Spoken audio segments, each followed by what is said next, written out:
బాదామి, ఐహోళే, పటడికల్ ఈ మూడింటిని మనం వన్ డేలో కవర్ చేయొచ్చు. ఒకప్పుడు చాళుక్యులు బాదామిని రాజధానిగా చేసుకుని పరిపాలించారంట. అందుకే వారికి బాదామి చాళుక్యులని కూడా పిలుస్తారు. బాదామిలో మనకి 4 గుహలు ఉంటాయి. ఎంట్రీ టికెట్ అయితే 25 రూపీస్ ఉంటుంది. ఒక్కొక్క గుహకి ఒక్కో స్పెషాలిటీ ఉంటుంది.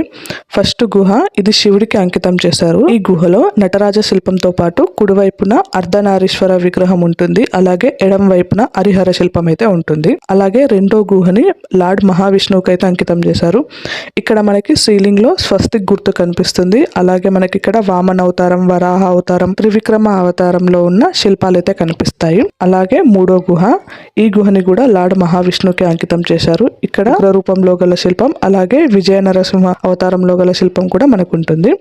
ఇక్కడ నుంచి చూస్తే మనకి అగస్త్య లేక్ చాలా క్లియర్ గా కనిపిస్తుంది. చివరి గుహ అయిన 4వ గుహని జైన మతానికి అయితే అంకితం చేశారు. ఇక్కడ మనకి జైన మత తీర్థంకరుల విగ్రహాలు అయితే కనిపిస్తాయి.